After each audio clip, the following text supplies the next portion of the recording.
আসসালামু আলাইকুম। আমি হচ্ছি রনি। আজকে আমরা ভেক্টরের আরেকটা আলোচনা নিয়ে সামনে হাজির হয়েছি।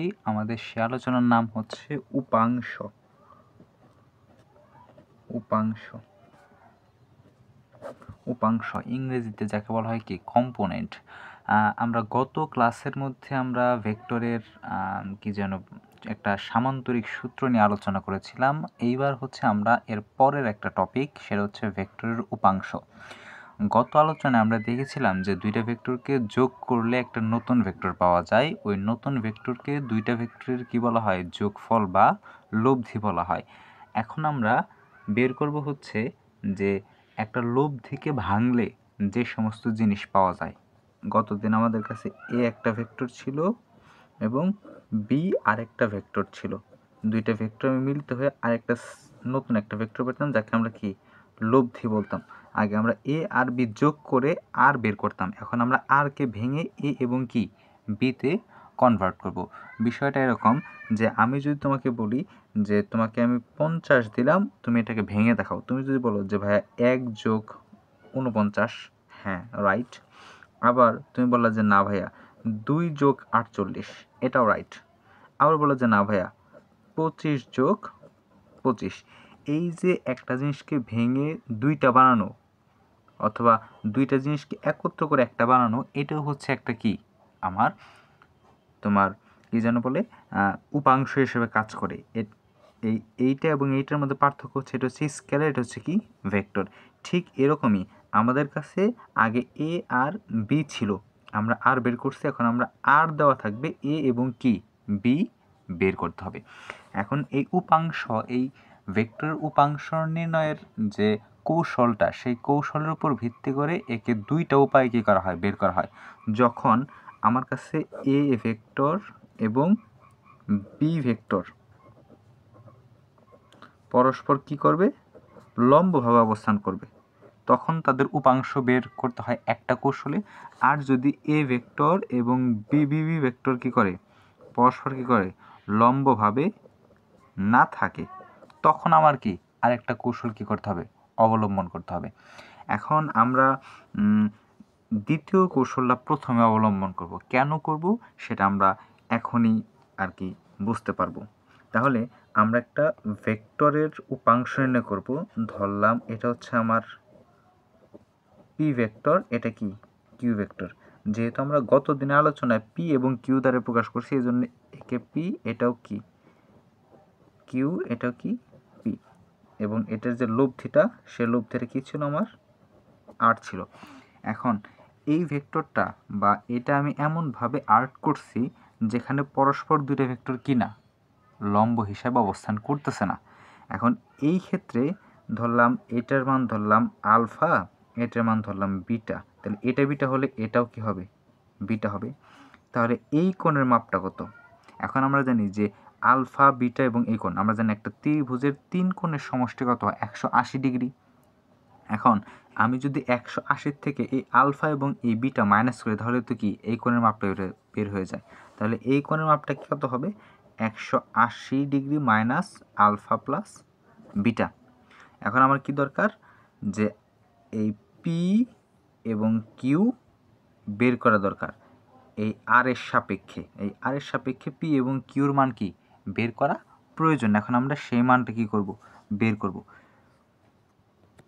এইটা বের করতে হলে আমাদের ছোট্ট একটা জিনিস জানতে হবে, সেটা হচ্ছে আমাদের উচ্চতর গণিতের একটা সূত্র আছে।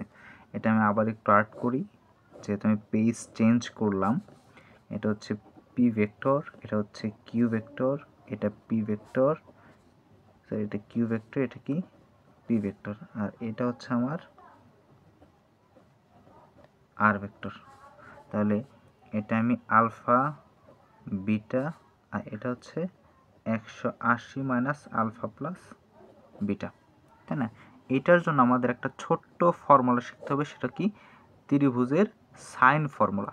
ত্রিভুজের সাইন ফর্মুলা কি বলে, আমরা যদি এ বি সি, যদি এই ত্রিভুজ এবং এই কোণের বিপরীত বাহু হচ্ছে এটা, এই বি কোণের বিপরীত বাহু হচ্ছে কি এটা, এবং সি কোণের বিপরীত বাহু কি এটা। ত্রিভুজের সাইন সূত্র বলে আমি যদি একটা ত্রিভুজের এই যে কোণটা আছে না, যে কোনো একটা কোণ, এবং তার বিপরীত বাহুর একটা অনুপাত নেই, অর্থাৎ এ বাই সাইন এ, অর্থাৎ এই কোণের সাইন অনুপাত, অর্থাৎ এই বাহুকে আমি এই কোণের সাইন অনুপাত দিয়ে ভাগ করলে যে মান পাবো, এই বাহুকে এই কোণের সাইন অনুপাত দিয়ে ভাগ করলে আমি যে মান পাবো, এবং এই কোণের এই বাহুর এই কোণের সাইন অনুপাত দিয়ে ভাগ করলে আমি যে মান পাবো, সে মানগুলো পরস্পর কি হবে, সমান হবে। অর্থাৎ কি, যে কোনো একটা ত্রিভুজের কোণের মান তার বিপরীত বাহুর সমানুপাতিক, কোন একটা ত্রিভুজের সাইন কোণের মান তার বিপরীত বাহুর কি, ত্রিভুজের সমানুপাতিক। এইটা হচ্ছে আমার বলছে। তাহলে আমি যদি এই ফর্মুলাটা আমি যদি এইখানে অ্যাপ্লাই করি, তাহলে যে আমার যে এই যে পি বাহুটা, এই পি বাহুটার বিপরীত কোণ কোনটা, এই বিটা। তাহলে লিখতে পারি যে পি বাই সাইন বিটা সমান কিউ বাহুটার বিপরীত কোণ কোনটা, alpha, Q by sine alpha সমান, তাহলে এই আর এর বিপরীত কোণ কোনটা, এইটা, তাহলে আর sine 180 minus alpha plus beta. তাহলে এই মানগুলো কি same, P by sine beta Q by sine alpha R by sine, আমরা জানি যে সাইন 180 মাইনাস থিটা সমান সমান কি, সাইন থিটা, মানে সাইন আলফা প্লাস বিটা।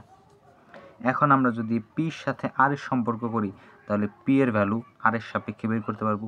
কিউর সাথে যদি আর এর সম্পর্ক করি, তাহলে কিউ এর ভ্যালু আর এর সাপেক্ষে বের করতে পারবো। তো আমরা করি, তাহলে P by sine beta is equal to R sine alpha plus beta.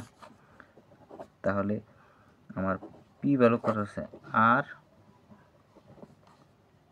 Sign beta sine alpha plus beta. অনুরূপভাবে কিউ এর ভ্যালু কত আসবে, R sine alpha plus beta.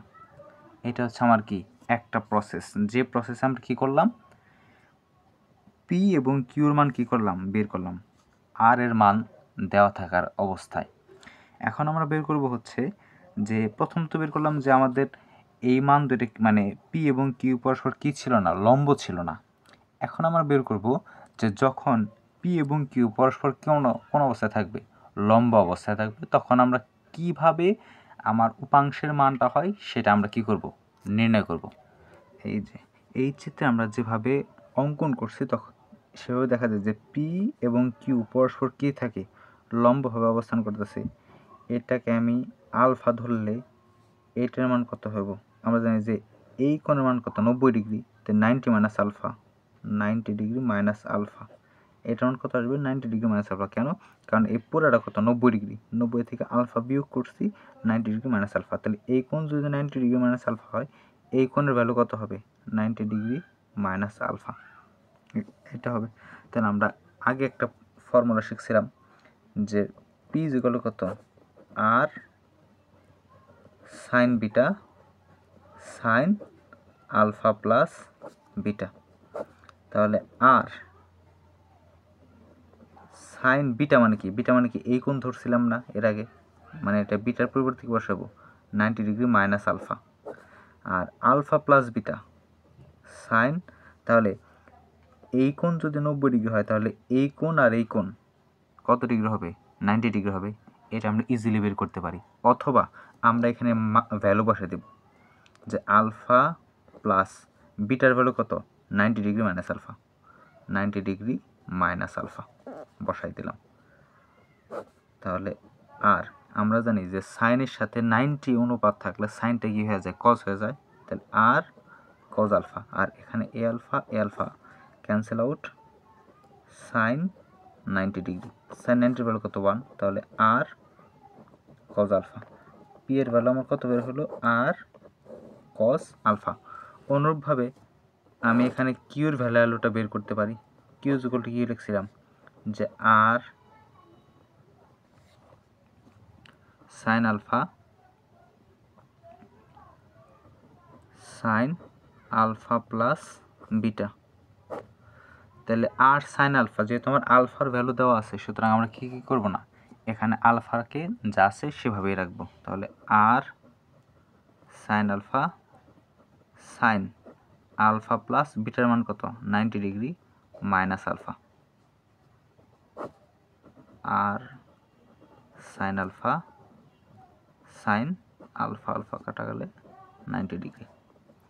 তাহলে আর সাইন আলফা, কিউর ভ্যালু আমার কত আসছে, আর সাইন আলফা। তাহলে আমি দেখলাম যে যখন আমার উপাংশদ্বয় পরস্পর লম্বভাবে থাকে তখন আমার পি এর ভ্যালু আর কজ আলফা এবং কিউ এর ভ্যালু আর সাইন আলফা। এখন এইটাকে আমরা সহজভাবে একটু ভিজুয়ালাইজ করতে পারি, এটা মনে রাখাও যায়, কারণ পিটা কোন বরাবর গেছে, ভূমি বরাবর গেছে, এই জন্য পির সাথে কি কজ আলফা উৎপন্ন মানে গুণ হয়েছে, কারণ কজ মানে কি ভূমি বাই অতিভুজ, আর কিউ যেহেতু লম্ব বরাবরের জন্য আমরা কী করছি, সাইন আলফা গুণ দিয়েছি, মানে এটা মনে রাখার একটা ট্রিক্স।